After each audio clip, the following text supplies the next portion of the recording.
New Human Rights Watch report accuses the US-led coalition of killing at least 84 civilians, including 30 children in Syria. The report cites 2 coalition airstrikes back in March, which hit a school and a market near the city of Raqqa. Human Rights Watch says the actual death toll is likely to be much higher, as bodies could still be buried under the rubble. The coalition claims it's still looking into the allegations. Raqqa used to be, of course, ISIL's de facto capital in Syria. In November, the US-backed forces launched an operation to rout the terror group. Now, let's discuss it with Jamal Wakim, who's a professor of history and international relations at the Lebanese University in Beirut. Welcome back to RT.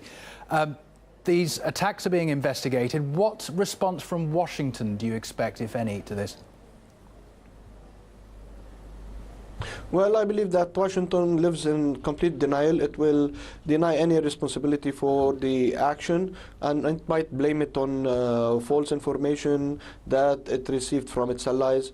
But I believe that we will see more and more civilians killed by US troops in Syria or Iraq, especially at a time when the Americans had to intervene directly because they could no longer rely on their proxies in the region to curb down the successes achieved by the Syrian army and their allies.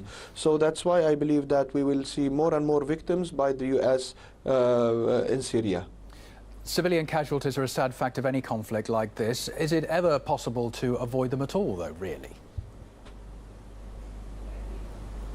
Well, of course, in such conflicts, it's a bit hard to avoid civilian casualties. But at the same time, when the whole American involvement in Syria is illegitimate, it's illegal because it was not sanctioned by the Syrian government the way it was for the Russian involvement in Syria to counter terrorism. So in this case, the whole American presence in Syria is illegitimate, and the whole actions can amount to crimes of war that could be sued or presented to the International Court of Justice. So that's why I believe that the Americans have to be blamed, and had we had, for example, an international law that is forced by an independent establishment, global establishment, we would have seen American soldiers sued in front of this tribunal.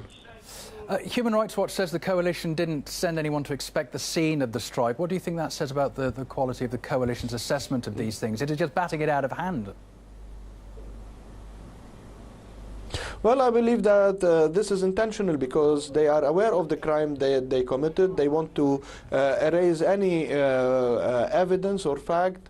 So that's why they wouldn't send any commission or allow any independent commission to go and investigate the matter.